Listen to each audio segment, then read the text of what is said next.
cuando los compañeros del aula me pidieron que presentara a José Luis, pensé que iba a ser una presentación muy fácil, porque son pocos los aquí hoy presentes que no lo conocéis y que no lo conocéis y que lo tratáis desde hace muchos años, posiblemente muchos años más de los que yo tengo. Pero lo difícil de esta presentación es transmitir a todos vosotros lo que significa para todos los que estamos aquí José Luis.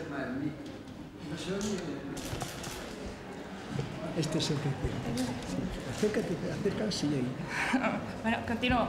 José Luis es una persona que ya desde su juventud repudió todo el poder y todo el reconocimiento que podía tener y lo que le ofrece toda su gran valía para con su palabra y con su lucha defender a todas aquellas personas y a ese pueblo que considera siempre suyo. El legado de Rúa no finaliza aquí para todos nosotros, pues su lucha, su conciencia, su comportamiento, su ética humana ha sido el ejemplo que han heredado nuestros padres y que nos han transmitido para que ahora esas ideas y esas luchas las hagamos nuestras, las nuevas generaciones, y así nunca perezcan. No podemos decir ni añadir nada que no haya dado la vida a Rúa y que no todos ustedes conozcan ya. Por lo tanto, creo que hay que únicamente finalizar diciendo que su disertación versará hoy sobre el individuo y sociedad, el choque de civilizaciones o la lucha de clases, y creo que lo más importante es disfrutar ahora todos vosotros con sus palabras.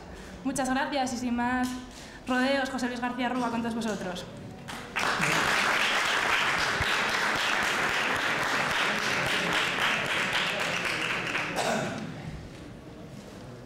Bueno, queridos amigos, compañeros,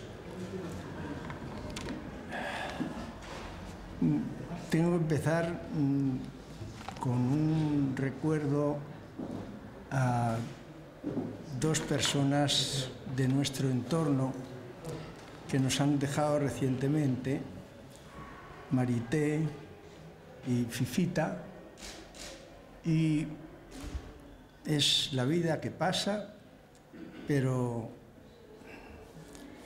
lo importante es mantener el grupo, mantener el espíritu, mantener la energía y la esperanza de lucha, de presencia social y de interlocución permanente entre todos nosotros. Eso nos mantendrá vivos por siempre y a ello tenemos que atenernos.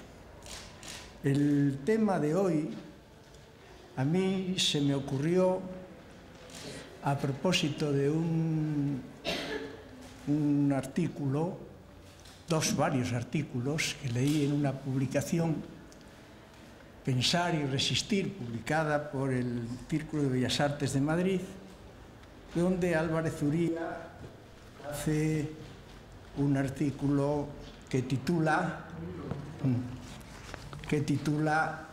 La psicologización del yo en el mundo de los individuos.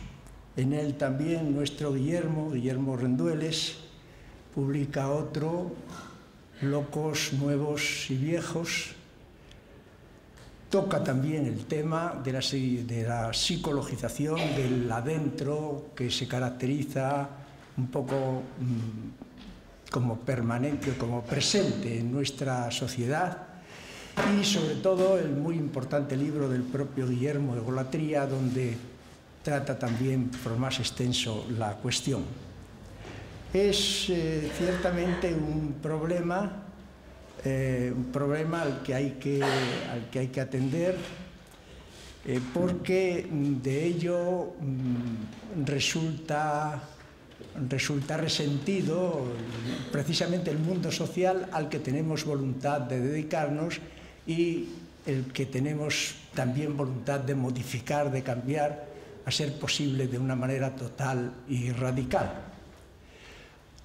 Esta preocupación por el yo, sin embargo, es una constante alternativa, una constante intermitente de la historia humana. En el propio libro Egolatría de nuestro Guillermo encontramos una frase, la pregunta, que es la pregunta fundamental: ¿cuál es el autor, director de los múltiples roles que se dan en el día a día, que se dan en la cotidianidad de cada día. Esta situación del yo, de la pregunta hacia el yo, tiene sin embargo siempre una motivación externa. Algo hay en el mundo exterior que produce esa marcha hacia el interior.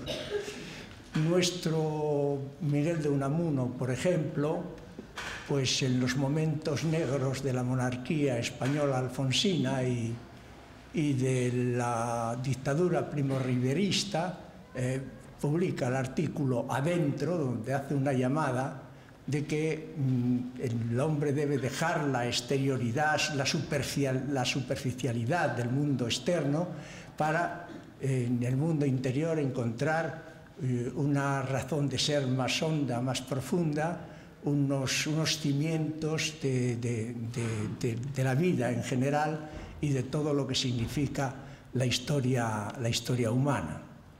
Bien, quizá, entiendo yo, que pueda tener interés para esta dilucidación de la etiología, de la causa que produce esa remoción hacia el interior, un poco referirnos a la propia historia en donde esta yoización o este imperativo de interioridad se va mostrando. La historia del yo, el yo que aparece en el mundo clásico griego como un yo en el mundo, el yo que sucede a esta cultura clásica griega con el cristianismo precedida también del ambiente romano como un yo frente al mundo, y finalmente un mantenimiento de algunos elementos de la postura frente al mundo por el hecho de que esta postura ve, maldad en el propio mundo, ve situaciones de la circunstancia que deben ser cambiadas, pero que la postura pura y simplemente frente al mundo no las cambia, simplemente se sitúa frente a él porque piensa en otro transmundo que le puede compensar de este mundo, digamos, empedernido, de este mundo envilecido. Y la Ilustración, que es quien recoge esta herencia del yo frente al mundo, mantiene ese aspecto de crítica, pero no con la posibilidad de dejarlo donde está, sino con la posibilidad de transformarlo y de modificarlo. Esta sería un poco a grandes rasgos la historia de esta marcha del yo en las distintas etapas del mundo por lo que respecta al mundo occidental. Digo por lo que respecta al mundo occidental, pero aunque yo conozco poco el mundo oriental, sin embargo, sí veo que la diferencia que hay entre el pensamiento de Confucio, por lo que respecta a China, y el pensamiento de Lao Tse, también se da lo que es, digamos, interés social e interés político y práctico en la doctrina de Confucio, está, digamos, modificado en la doctrina de Lao Tse como un revertimiento hacia el yo y un desinterés, digamos, del mundo exterior. O sea que también este proceso también se da también en otras culturas que no son solo la cultura occidental. Bien, lo más importante, entiendo, es dilucidar con la mayor claridad que podamos cuáles son las causas que producen este proceso de interiorización. Porque de esta manera, si nosotros en el momento actual entendemos el momento de interiorización como un momento peligroso por lo que pueda suponer de abandono del campo social, de abandono de la arena social, de la lucha social, por lo tanto, entonces nos interesa tener, digamos, el mayor cúmulo de datos que podamos a los efectos de aportar, digamos, los ingredientes suficientes que procuren una terapia de eso que puede convertirse en una situación, digamos, sociológicamente patológica, ¿no? En el mundo griego clásico, el yo y la circunstancia están más bien embebidos el uno en el otro. El yo forma parte del mundo, no cuestiona el mundo es o da o proporciona las reglas ideales que pueden producir el ordenamiento dentro del campo propiamente del hombre, y el hombre entiende que el área de organización entre los hombres es tanto más perfecta cuanto más respete las leyes del mundo. Bien, esto tiene un aspecto positivo, el aspecto, digamos, de la armonía, el aspecto de la simetría, el aspecto de la moderación, pero junto a ello también sobrevienen cosas negativas, en fin, la lucha del más fuerte, el poder del más fuerte, el abuso del más fuerte, la diferenciación entre los sujetos que componen la sociedad. Y sin embargo, hay una parte de la sociedad que es resistente a esto porque la ordenación de la sociedad humana con arreglo o tomando al mundo como modelo ha sido siempre una imagen que los poderosos de la tierra han utilizado para justificar precisamente su preponderancia, su poderío. Entonces, digamos que compensando una cosa con otra en el mundo clásico y existiendo también una lucha de clases clara, sin embargo no se mueve prácticamente de este mundo de objetividad. La objetividad domina todo, las ideas incluso son entendidas como objetos, y únicamente cuando pasa el proceso de cosmologización en el mundo clásico griego, aparece un interés por el hombre, ese interés por el hombre exclusivo que es representado por Sócrates. Sócrates, cuando sus acusadores, los que le van a condenar a muerte, le acusan de decir que él había dicho que el sol era una piedra incandescente, cuando en la ideología del mundo griego se tenía el sol por algo divino, Sócrates se defiende diciendo: nunca me he interesado por las cosas del cielo, con ocuparme de las cosas de mi Atenas he tenido siempre de sobra. Quiero decir que con Sócrates se da ese proceso de antropologización, ese proceso de interés por el hombre, que ya no acepta pura y simplemente el mundo humano como reflejo del orden natural entendido o interpretado por las clases poderosas.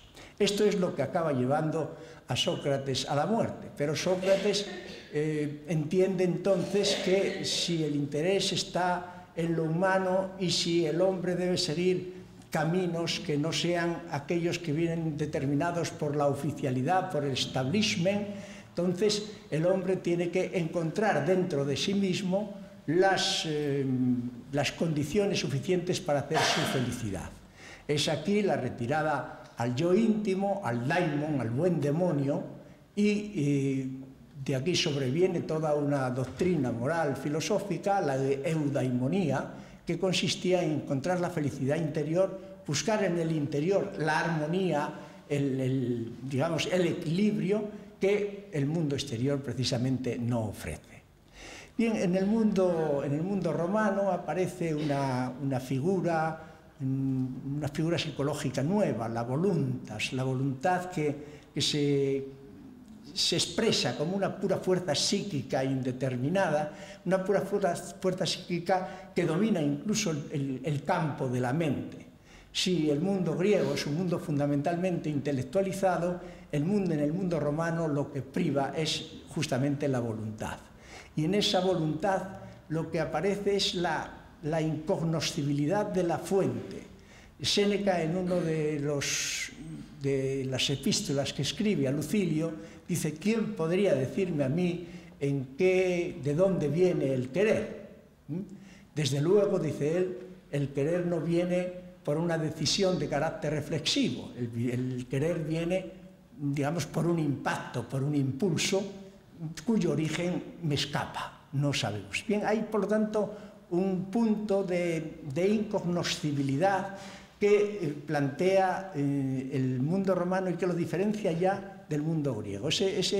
Empieza ya entonces el mundo exterior a diferenciarse ya del mundo interior, de ese mundo íntimo, en el campo de la pura voluntas, y aquí es donde aparece ahora el cristianismo, y claro, el cristianismo acompañado de una doctrina que propone un mundo mejor que el mundo presente, digamos, termina de configurar un yo frente al mundo.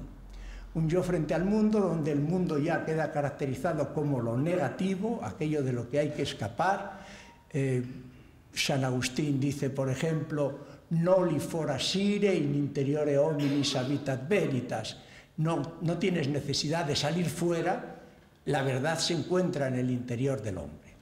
Bien, esta es la posición interiorizante de carácter cristiano que se pasea prácticamente por toda la Europa, no solo la Europa medieval, sino la Europa renacentista, y que viene a concretarse en el siglo XVII en la doctrina cartesiana, que termina de configurar ese proceso de psicologización, ese proceso de subjetivación, en cuanto que Descartes, entendiendo que está autorizado a dudar de las cosas, y está autorizado a dudar de las cosas porque mete un palo en el agua, lo ve torcido, lo saca y lo ve derecho. Bien, alguien me engañó aquí, si lo veo de una manera en un momento y lo veo de otra manera en otro, en algún momento los sentidos me engañan. Ahora, si los sentidos me engañan precisamente en este momento, ¿quién me dice a mí que no me están engañando constantemente los sentidos en todos los momentos de mi vida? Por lo tanto, estoy autorizado a dudar de todo. Es una duda metódica y él entiende que esa duda debe cesar cuando encuentre algo de lo que no puede dudar. No puede dudar, naturalmente, de que está dudando. Ahora, para dudar, tiene que pensar. Por lo tanto, eso es de lo que no puede dudar, del pensamiento propio y de que está pensando, porque en el pensamiento va precisamente o incluye su duda. Es algo que ya como expresión había expresado el propio San Agustín, había dicho si falor sum, si me engaño es porque existo. Pues bien, cambia la cosa Descartes y dice si pienso, existo. Pienso, luego existo. Esto es importante porque si el pensamiento se deducía hasta entonces de la existencia, ahora es la existencia la que va a deducirse del pensamiento. ¿Verdad que esto introduce un proceso de psicologización que va a prolongarse a lo largo de todo el siglo XVII hasta fines del XVIII, en el momento en que la iluminación, el iluminismo o la ilustración plantea la necesidad de cambiar el mundo. Plantea la necesidad de cambiar el mundo porque ya había habido dos revoluciones, las dos revoluciones inglesas en el siglo XVII y en el siglo XVIII se habían dado todas las posibilidades y todos los condicionamientos para que el movimiento burgués que se había originado en el siglo XIII y que había acabado dominando todo el proceso económico, ha pasado posteriormente a dominar todo el proceso cultural e ideológico. La propia Ilustración es un ejemplo de ello, y a lo que aspira es al dominio político como culminación de su proceso hacia el apoderamiento del poder. Bien, quiere esto decir que la Ilustración, digamos, establece los preparativos de la Revolución Francesa. Bien, la Ilustración para esto tiene que presentarse a sí misma y presentarse al mundo como un movimiento que trata no solo de aportar conocimientos nuevos, sino una manera nueva de obtener estos conocimientos. Ahora, si de lo que se trata es de obtener una mentalidad nueva, forzosamente tiene que recurrir también al yo. Tiene que, digamos, plantearse la necesidad de una reelaboración del yo. Esto es algo que Guillermo lo recoge muy bien en Egolatría, la razón por la que los hombres del iluminismo recomiendan la escritura diaria del diario íntimo. La escritura diaria del diario íntimo, donde el yo se va reflejando, digamos, como una multitud de yos sucesivos que se representan gráficamente, narrativamente, de manera lineal, y de esa manera se va haciendo conciencia de un yo diferente de aquel yo que había prevalecido a lo largo de todo el proceso medieval y renacentista y que se había, digamos, un poco echado raíces en las monarquías absolutas del siglo XVII.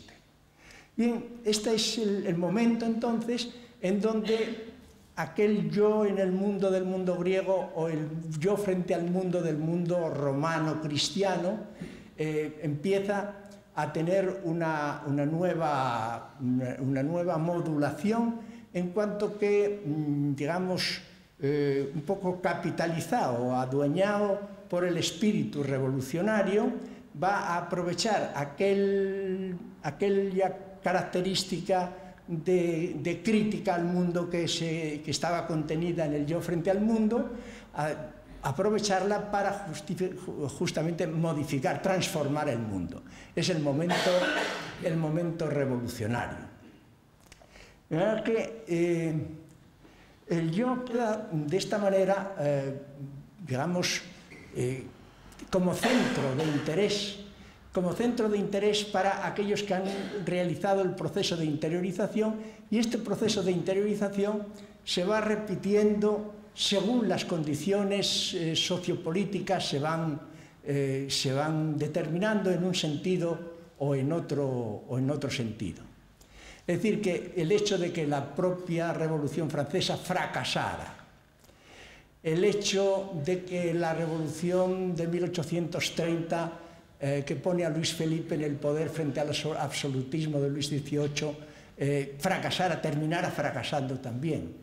El hecho de que la Revolución del 48, que era ya una revolución plenamente burguesa, que va a instalar la Segunda República Francesa, termine también enfrentándose a la clase obrera en junio de 1848 y además termine en 1851 también rebasada por la dictadura o la monarquía imperialista de Luis Napoleón Bonaparte. Se ve que hay una serie de momentos de ida y de vuelta donde se van manifestando el proceso de interés por lo social, camino de la transformación cualitativa de la sociedad, y el momento de reacción en donde se ve la imposibilidad de realización de este momento revolucionario. Esto es más claro sobre todo en las naciones donde no llegó a poder realizarse la revolución burguesa. Por ejemplo, en Alemania no puede triunfar la revolución burguesa, y en Alemania se nota también precisamente ese momento de retroacción hacia el yo como reñimiento con respecto al mundo exterior. Hay, digamos, el yo llega así a convertirse en un problema. El yo, bien, ¿qué es el yo? El yo es la suma, podemos decirlo, es el conjunto de los actos mentales, emotivos y volitivos que se dan en una persona. Ahora, ¿esto cómo entenderlo? Entenderlo como una suma, una pura suma de sumandos. Pero en una pura suma de sumandos es problemático también si la suma total es simplemente la adición de los sumandos, como por ejemplo en la frase, en lo que podemos llamar la proposición, las palabras son partes de la oración, pero no sabemos si esas partes están determinadas como partes por el sentido conjunto de toda la proposición misma.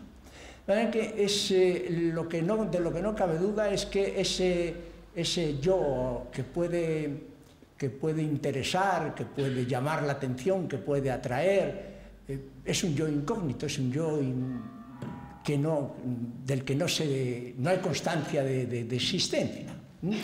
Puedo decir que es la sustancia, es aquella percha donde podemos colgar las cualidades del ser. Pero es que tal percha no existe tampoco, se dirá una sustancia, ¿y qué es la sustancia? Se dirá. De manera que lo que sí queda claro es la indeterminación, la incognoscibilidad de esa hipotética suma que puede, digamos, de ese hipotético conjunto en el que puedan resumirse los diferentes factores del conjunto. Y esa es la cuestión, esa es la gran, digamos, la gran preocupación que atrae a algunos y que hace a otros distanciarse y que también origina una especie de perdimiento interior en esa búsqueda, ¿no? El yo interior es un yo lábil, un yo donde no se pisa firme, se pisa en falso muchas veces. El propio Antonio Machado dice: en mi soledad he visto cosas muy claras que no son verdad.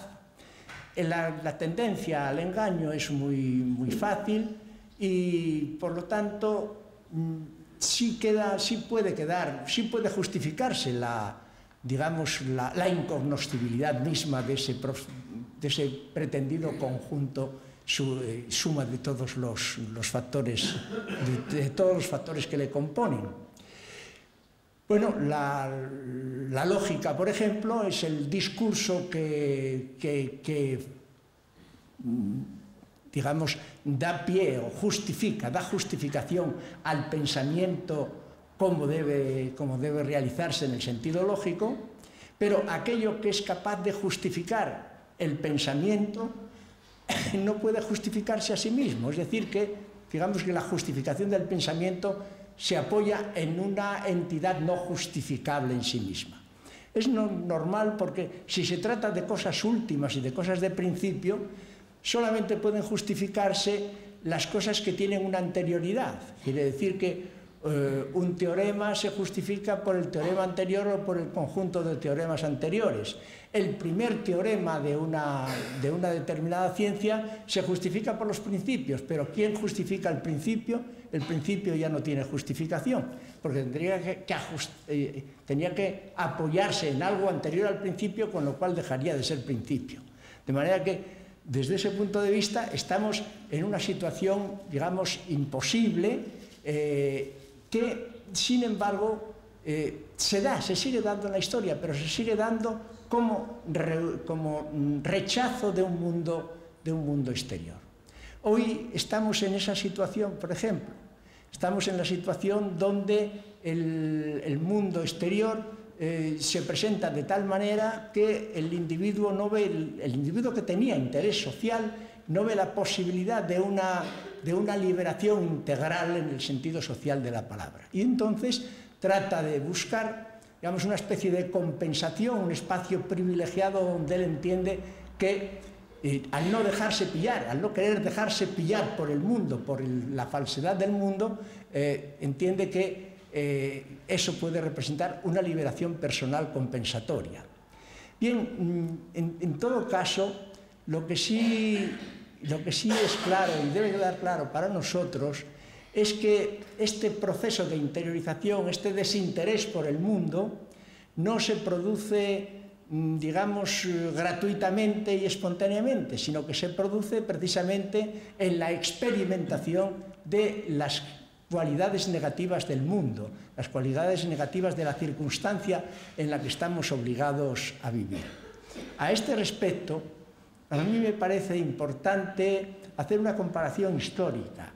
Yo entiendo que el mundo actual, por lo que se refiere al Occidente, el mundo oriental no lo tengo bien estudiado,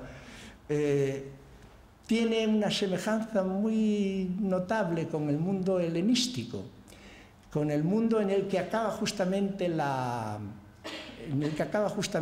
el mundo clásico griego. Aquel mundo que podríamos decir casi que el mundo clásico griego termina con la muerte de Sócrates en el año 399 a.C. Sócrates ya había dado con su consejo de conócete a ti mismo, una pista para vivir en el mundo interiorizado, en el mundo que se desentiende del exterior. Pero es que ocurre que en el año 347 a.C., en Queronea, las falanges macedónicas de Filipo vencen a los confederados griegos. Fuerza entonces la creación de una federación de pueblos helénicos y se hace nombrar el jefe de la Confederación de Pueblos Helénicos. A la muerte de él, en el 337, 2 años más tarde, en el 335, en Corinto, se hace un congreso donde se va a nombrar a su hijo, precisamente Alejandro Magno, se le va a nombrar jefe de esa federación helénica. Bien, lo que le plantean los representantes de las polis, la polis es la ciudad griega, la ciudad-estado griego. La preocupación no es tanta para ellos de la pérdida de las libertades políticas y ciudadanas en que habían vivido las polis griegas hasta entonces. La preocupación real de ellos es la revolución social. Es decir, que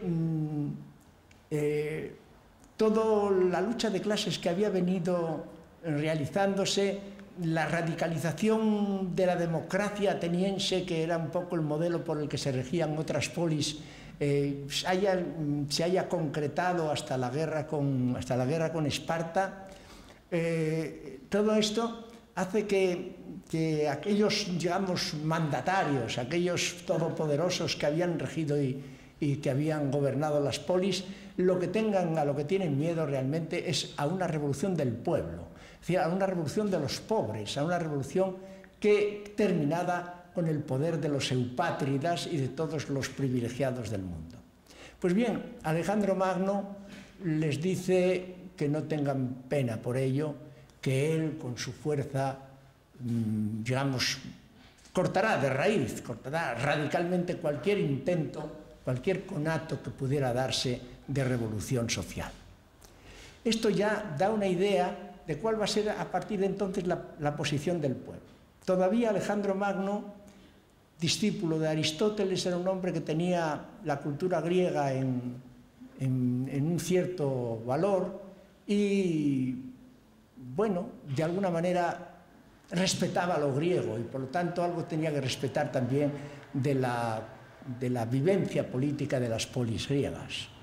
Pero muere temprano, muere pronto, muere a los 33 años y los que le suceden, los diádocos, sus generales, se convierten inmediatamente en jefes de gobierno, crean las monarquías helenísticas, empiezan por medio de ejércitos profesionales a luchar, a combatir entre sí por quitarse terreno uno a otro y desde luego el pueblo queda totalmente al margen de cualquier vida política. Bien, ese es justamente un momento también de retroceso hacia el yo. Es un momento en donde a falta de no poder y no querer, por supuesto, formar parte de aquel estalache político de los diádocos, se proceden a un encastillamiento del yo, donde, digamos, se empieza a valorar lo pequeño frente a la magnificencia anterior, se pretende valorar lo anecdótico, lo familiar, la amistad. Entonces, esto influye en toda la cultura de entonces. Menandro, frente a Aristófanes, es un hombre que hace comedias de tipo familiar, de tipo, digamos, que se resuelven en el plano de la casa, en el plano de las amistades.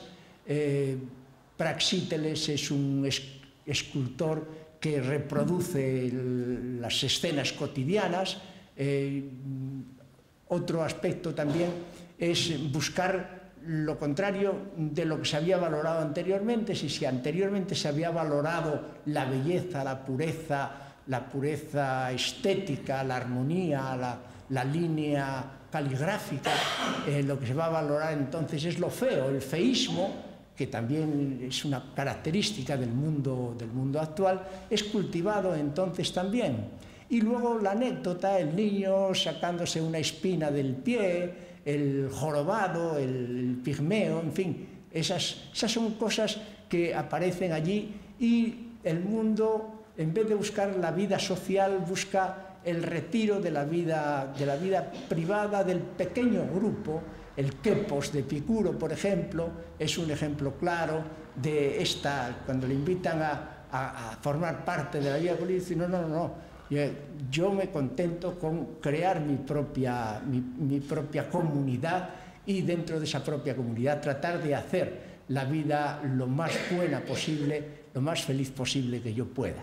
De manera que ese es el mundo que, comparado con el mundo actual, ¿qué nos produce? El mundo actual procede a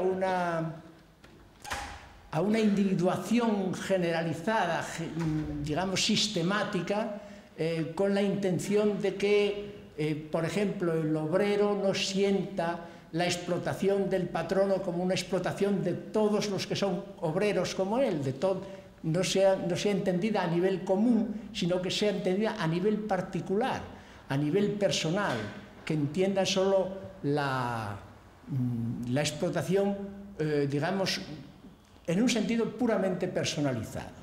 Esto es lo que, y esto lo ve muy bien Guillermo en su libro Egolatría, es lo que conduce, digamos, a una especie de escándalo, digamos, laboral, de escándalo legislativo laboral, cuando llega a recogerse justamente en la legislación laboral fenómenos como el bossing o el mobbing, donde la propia sociedad, digamos, que ha procedido a esa individuación y que la está fomentando y creando constantemente, produce también o da el paso digamos, a una falsa terapia de esa situación por medio de una psiquiatrización de la sociedad, una psiquiatrización social, donde el individuo es tratado, digamos, como un fenómeno, como un enfermo, alguien al que hay que readaptar a la propia sociedad. De manera que ocurre esto como en el propio sistema carcelario. En el sistema carcelario es una readaptación, digamos, del hombre que sufre en la cárcel a la vida social, para que la sociedad, para que el sistema lo pueda perfectamente atender. Bien, esto sucede en el terreno, digamos, de la individuación en el sentido general de la palabra, pero por lo que respecta sobre todo al campo del trabajo, pero de la misma manera se manifiesta, digamos, en la formación también de una relación con los individuos a partir de la sociedad de consumo y de la sociedad del espectáculo, donde los medios de comunicación, principalmente la tele, están sirviendo a la creación de un proceso de idiotización de la gente, un proceso de aturdimiento, en donde el individuo, que por un lado está camino de encontrar un trabajo que hoy tiene y mañana no puede tener, un individuo sometido a contratos viles de días o de semanas, un hombre que ha perdido completamente la seguridad, un mundo en donde, digamos, la angustia del riesgo está aceptado en la sociedad por norma. Es decir, no es que los que crean esta sociedad del neoliberal nos vengan a decir que el riesgo o la sociedad del riesgo o las circunstancias del riesgo aparezcan de una manera colateral, digamos, como una especie de algo que sucede sin proponérselo. No, están utilizando la sociedad del riesgo programáticamente. Hay que acostumbrarse, el riesgo es lo que fundamenta esta sociedad. De manera que esa sociedad de riesgo, esa sociedad de desamparo, esa sociedad de soledad, esto es lo que tenemos y esto es justamente lo que hace que el individuo retroceda y el individuo trate de buscar en el yo una compensación respecto a esta negatividad. Bien, esto trae consigo, naturalmente, el que los individuos que están en este estado de interiorización, si no buscan la perdición absoluta de su propia persona, bien por la vía de una interiorización mística o de una interiorización narcisista, también se da pues, la pérdida en el mundo de la droga, en el mundo digamos, de la dispersión completa, de la pérdida de sí mismo. Es algo que también, en lo que también nos podemos comparar con la situación helenística a la que hice alusión. En la situación helenística, pues digamos, los consejos del dios Apolo, muy sensato él y muy partidario del equilibrio, de la mesura, deja paso a Dionisos, deja paso al dios Baco, que postula todo lo contrario, postula la pasión, la salida de sí mismo. Las Ménades, que eran sus sacerdotisas, corren, digamos, desmelenándose, hiriéndose, en fin, rasgándose, hiriéndose incluso el propio cuerpo. Es decir, es una manera de escapar del mundo exterior. El mundo exterior es lo malo y de él hay que escapar. Aquellos otros que creen que el mundo interior tiene algo de válido e incluso de muy válido, y puede ser un mundo donde se tamicen muchas ligerezas del mundo exterior para, digamos, vivir en un mundo más real, se dan cuenta también de esta labilidad del mundo interior y entonces proceden a postular para el yo una ontología. Una ontología quiere decir que las propuestas y los movimientos que se hagan desde el yo no sean movimientos gratuitos que se pierdan en la nada o en el no ser, sino que respondan a objetos concretos que tengan unas características determinadas. De esta manera, entonces, los actos del yo, concebidos ontológicamente, tendrían una respuesta o una comparación con los instintos, con el hacer de los instintos. Bien, esto ya demostraría que el camino hacia la interiorización debe seguir una vía moralizante, debe hacer referencia a los marcos referenciales de carácter moral y que únicamente a través de ellos podemos llegar a un concepto de dignidad humana. Concepto de dignidad humana a la cual, digamos, tenemos que forzosamente referir nuestra propia identidad en un sentido de tensión. Pero, en fin, ya hay algo que se pueda entender como lo bueno, lo que es respetable objetivamente. Bien, pero de todas maneras, esta situación interiorizante es una situación sumamente ingrata y sobre todo sumamente falsa o con gran proclividad a la falsedad. Ya dije anteriormente la frase de Antonio Machado: en mi soledad he visto cosas muy claras que no son verdad, pero también aludo a una anécdota de nuestro Miguel de Unamuno, que se hacía acompañar casi sistemáticamente de un hombre que era muy, muy bruto, un hombre que los demás no le reconocían ninguna cualidad especial ni valorable. Y cuando le decían: pero hombre, Miguel, ¿tú por qué te haces acompañar de este hombre que no? Dice: mira, lo que pasa es que yo a este hombre le lanzo mis ideas. Como es tan bruto, pues mis ideas rebotan en él. Y cuando rebotan vuelven a mí y entonces yo puedo objetivar mis propias ideas.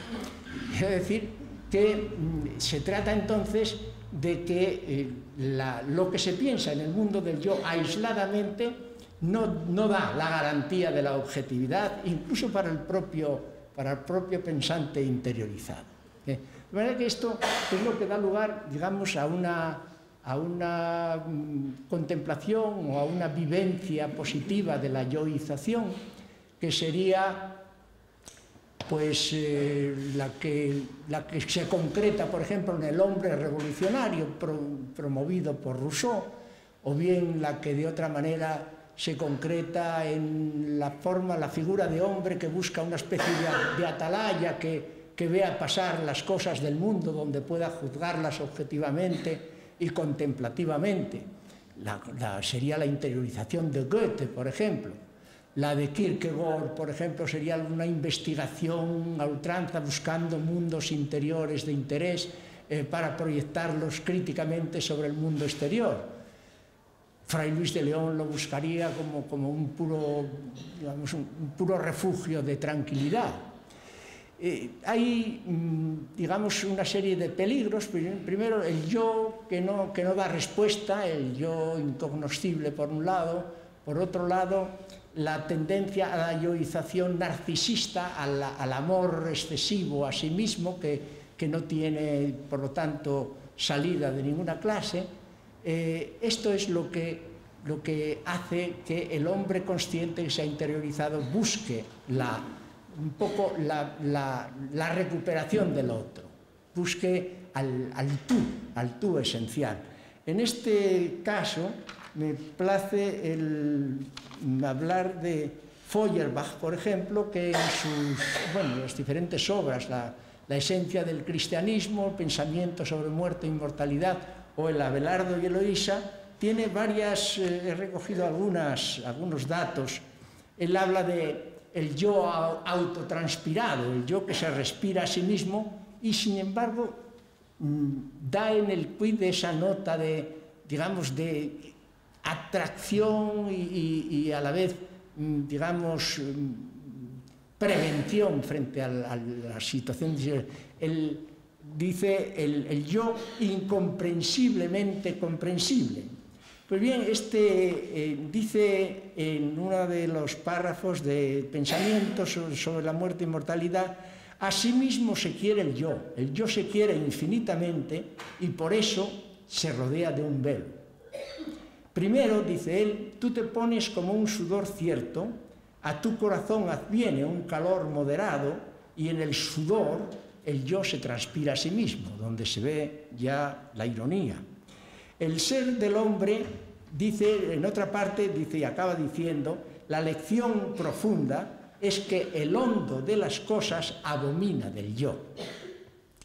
Y termina en los párrafos que yo recogí de él: el ser del hombre, dice, es solo el objeto que ama.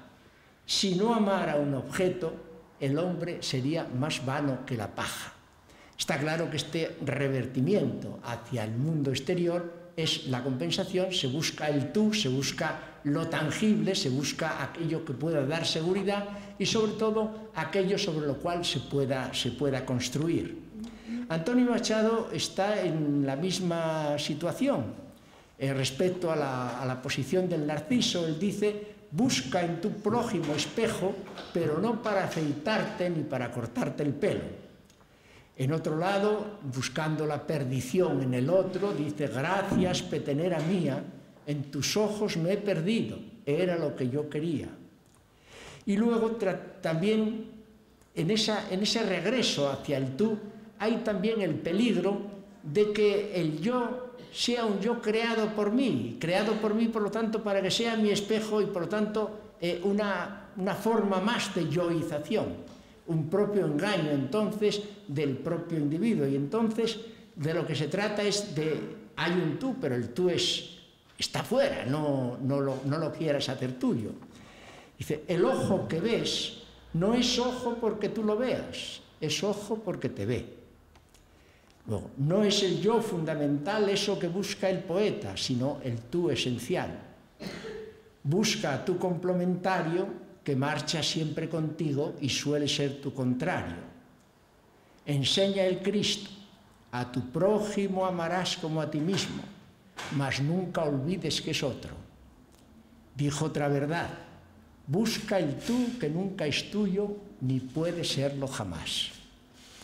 Bueno, y diríamos que en estas diferentes maneras de producirse está también la que nos aconseja Platón.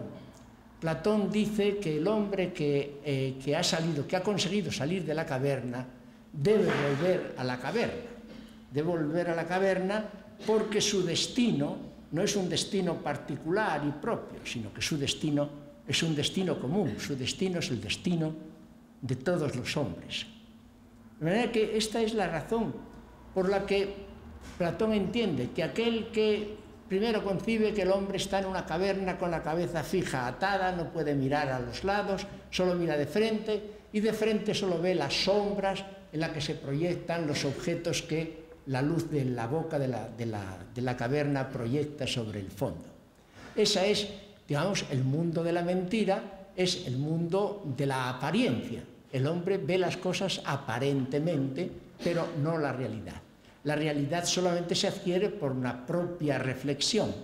Pues bien, el que ha conseguido reflexionar de manera que puede llegar a la realidad de las cosas, no debe contentarse con ese logro personal, sino que debe volver a la caverna para hallar esa situación, digamos, de lucha común con los demás y de ayudar a los demás en su tarea de salir de la caverna también.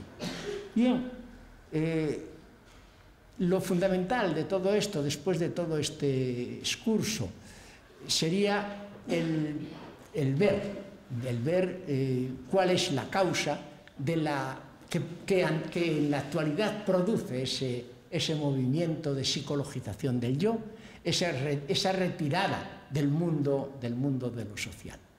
Bien, aquí, evidentemente, ya lo empezamos a decir anteriormente, vemos que nos da la situación neoliberal, que es la que estamos viviendo, nos da primeramente esa individuación sistemática a la que recurre, esa separación, ese hacer que el obrero no vea en el obrero un compañero, no vea en el obrero alguien en el que pueda apoyarse y al que él pueda ayudar, sino vea en el obrero, en su prójimo laboral, vea, digamos, un enemigo en el sentido de que puede competir conmigo en este escaso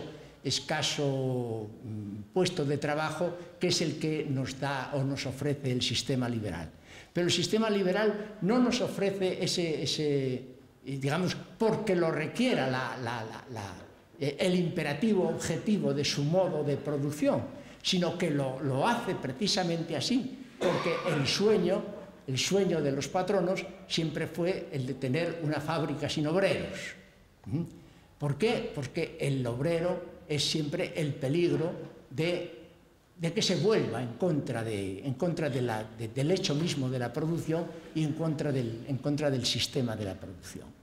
Claro que junto a ese proceso de individuación, con todo lo negativo que lleva consigo, que es la pura soledad del individuo en medio de la multitud, vemos también pues, que otra faceta del proyecto es integrar en el sistema a todo lo que represente posibilidades de defensa del obrero o de promoción del movimiento obrero.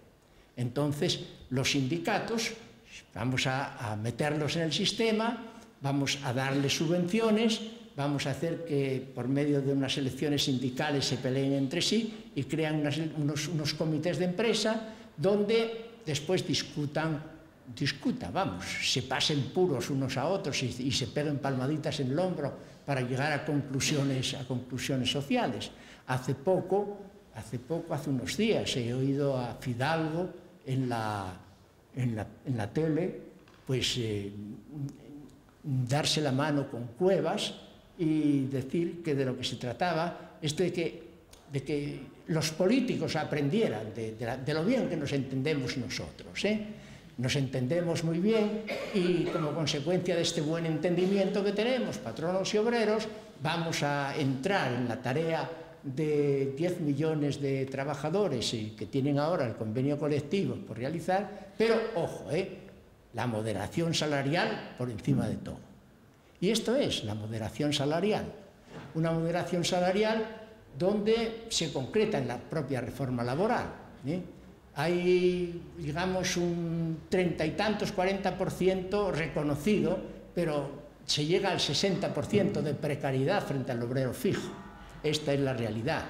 Y la realidad también es que los que están pasando de precarios a fijo, sigue, digamos, el número de los precarios sigue manteniéndose tal y como está. Pero además no solamente es eso, sino que el precario que pasa a fijo no pasa a fijo, pasa a fijo en precario. Fijo en precario, ¿qué quiere decir? Primero, que pasa temporalmente con una prueba de 2 años, y segundo, que va a ganar menos que el fijo, es decir, con un sueldo recortado.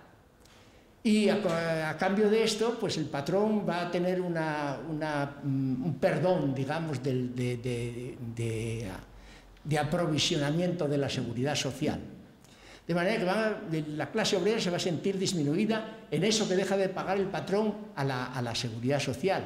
Pero por otro lado, lo que está haciendo no es pasar fijos a precarios a fijos, sino precarios a fijos en precario.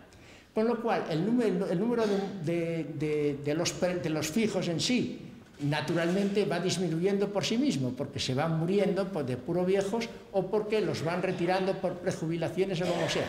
Va acabándose el mundo de los fijos y lo que se va concretando es el número de los que han pasado de precarios a fijos en precario, con un sueldo disminuido. O sea que en total, en lo que va a concretarse la cosa es en un rebajamiento muy considerable del índice de salarios. Esta es la realidad. ¿Verdad? Que en este mundo es en el que estamos viviendo, con todas estas características, un mundo donde todo lo que tenga una importancia dentro del interés estratégico, ahí está la garra del capital. El capital paga a los partidos políticos, el capital paga a los sindicatos, el capital paga a las ONGs, el capital paga a las asociaciones de tal tipo, el capital obtiene fundaciones, el capital domina los medios de comunicación, todo. De manera que esta es la situación en donde ese individuo, digamos, un poco idiotizado, que no sabe ya dónde se encuentra, o busca la droga por aquí o se narcotiza con la tele, viendo la tele basura y digamos, despersonalizándose completamente. Esto es lo que produce, esa es la causa fundamental de esa psicologización. En cuanto a la última parte del tema que había, el tema del enfrentamiento de culturas o de la lucha de clases, evidentemente en los años 90 ha habido a nivel planetario un proceso de identidad que ha recorrido tanto el mundo occidental como el mundo oriental. Podemos decir que a nivel político local la cosa está dominada por la etnicidad, por el ser un pueblo o ser otro pueblo. A nivel global está dominada por lo civilizacional. Bien, hay por otro lado una especie de revuelta contra el Occidente. Revuelta contra el Occidente, que es la segunda parte de la oposición al imperialismo occidental, una revuelta perfectamente justificada, en cuanto que el Occidente lleva 400 años de dominio sobre el mundo en general. De manera que desde ese punto de vista está ese aspecto positivo. Ahora bien, dentro de ese proceso de identidad, de esa crisis de identidad, la pregunta ¿qué soy o quién soy o quiénes somos? Parece que se plantea de una manera natural. Es decir, quien no se encuentra a sí mismo, quien está viviendo en un mundo falso, Digo, bueno, pero ¿qué es lo que hago yo aquí? ¿Quién soy yo? ¿Quiénes somos nosotros? Bien, eso parece que la pregunta se plantea de un modo natural. Ahora, esta pregunta suele venir acompañada de un enunciado, el enunciado de solo sabemos lo que somos cuando sabemos lo que no somos. Y ahí ya no se nota, no se hace evidente la naturalidad de ese enunciado. Pero si en la pregunta solo sabe quién soy o quiénes somos, va incluida tácitamente lo que pretendemos ser o lo que queremos ser, entonces el enunciado lo que no somos parece recargarse de unas condiciones, de una característica de enemistad, de una característica de polemicidad, de una característica de negatividad. Entonces, si soy lo que soy y quiero ser lo que quiero ser y no puedo serlo, ¿quién me lo ha impedido o por qué estoy en este estado de miseria? Por ese que ha sido la causa de mis males, que ha sido y que sigue siendo la causa de mis males. De manera que planteado así, digamos, hay una concentración de acción y de interés, son en contra del enemigo, en contra del extraño en quien se han depositado todas esas características negativas. Y eso es bueno en cuanto que, bueno, la verdad es que eso sí produce un terreno de, digamos, de fanatismo, de fanatización. Terreno de fanatización que también es conveniente para crear una unidad de lucha frente al exterior, al enemigo exterior que se quiere combatir. Desde ese punto de vista, puesto que el imperialismo es negativo, puesto que el imperialismo es injusto y tal, es correcta y es positiva la creación de una lucha, de una fuerza lo más fuerte posible para combatir esa situación. Ahora bien, esa concentración en el otro, esa concentración de los males son todos del otro, deja intacta la maldad o las negatividades que puede haber dentro de la propia cultura. No hay cultura perfecta. No hay cultura perfecta. En todas las culturas tenemos datos de injusticia social, datos de abuso de poder, datos de diferenciación, datos, en fin, todos los datos de negatividad que pueden observarse de una manera o de otra en todas las culturas, porque todas las culturas y todas las sociedades son sociedades de dominio. De una forma o de otra forma son sociedades de dominio. Al dejar intacta la propia cultura de ese terreno de crítica y de polemicidad que pudiera, esta negatividad se mantiene. Entonces, supuesto que digamos, la polemicidad contra el otro se termine por un vencimiento del otro, o bien por una negociación con el otro, lo que queda intacto es esta negatividad. Y hay dos cosas. Primero, el dejar intacta esa serie de negatividades y de injusticias que hay en la propia cultura. Y por otro lado también el método con el que se realizó.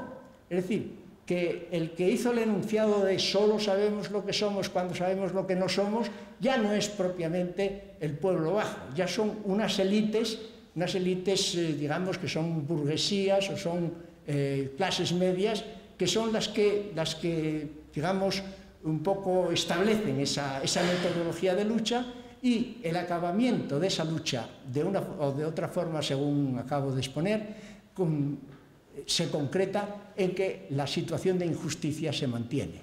La situación de injusticia se mantiene y ahí es donde vemos cuál será la fuerza que de repente o que en un momento dado pueda, digamos, subvenir al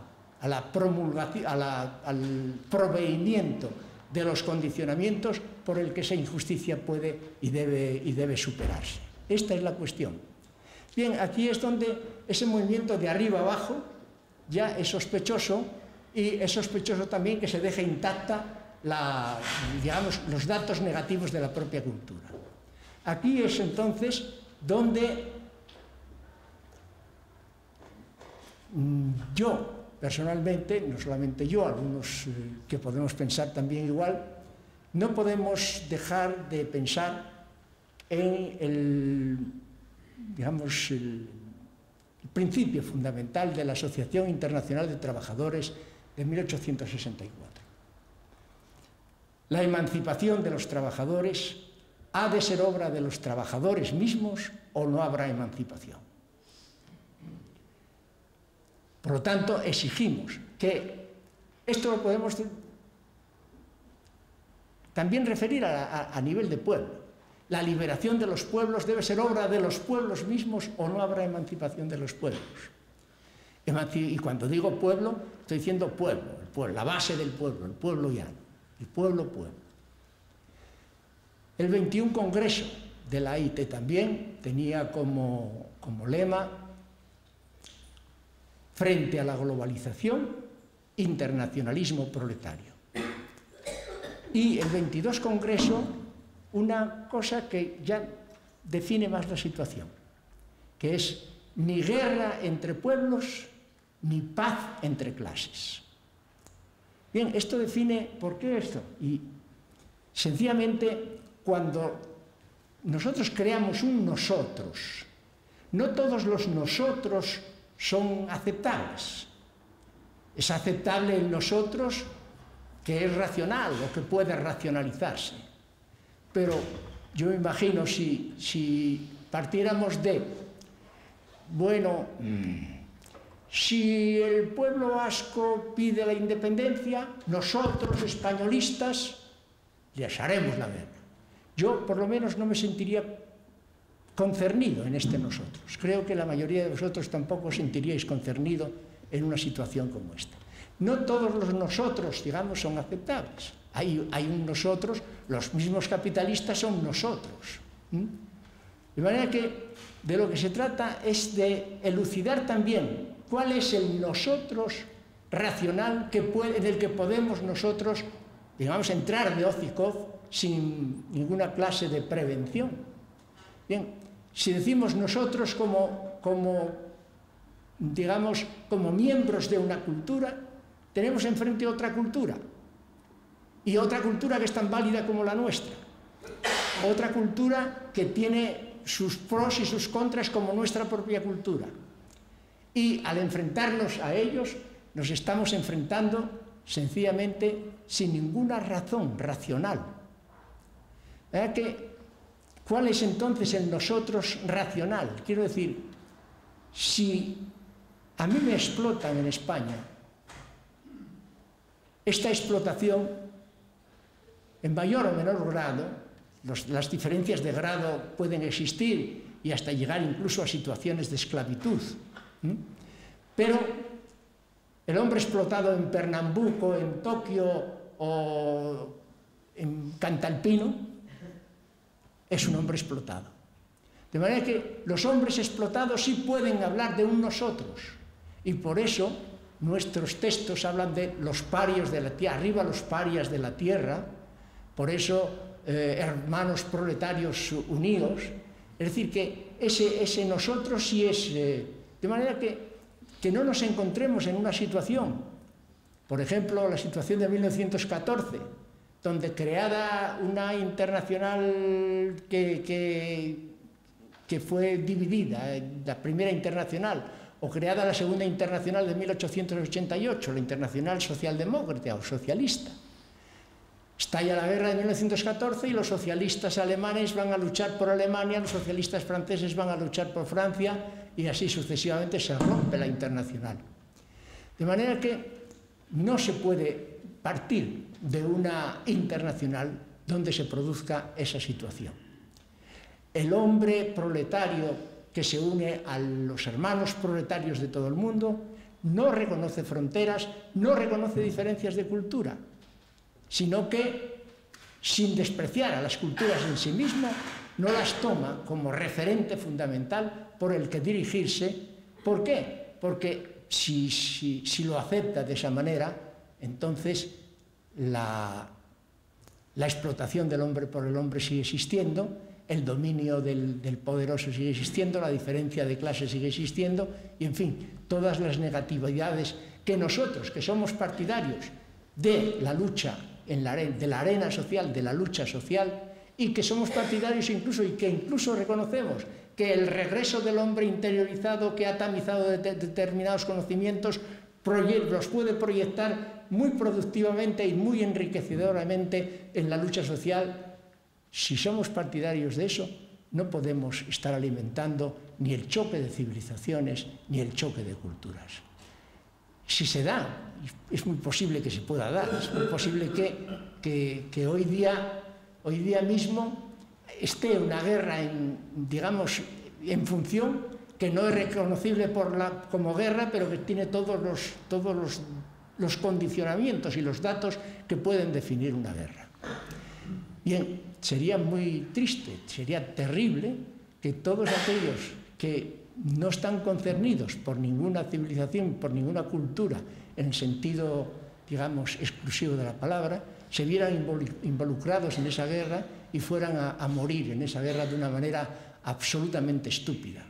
De manera que mi intervención de hoy solamente quería clarificar, primero, algo respecto a la situación de interiorización y de su relación con el exterior y a la pequeña esperanza que podemos tener para regresar sin ninguna clase de prevención a la arena social, a la lucha con todos. Ahora, vosotros diréis.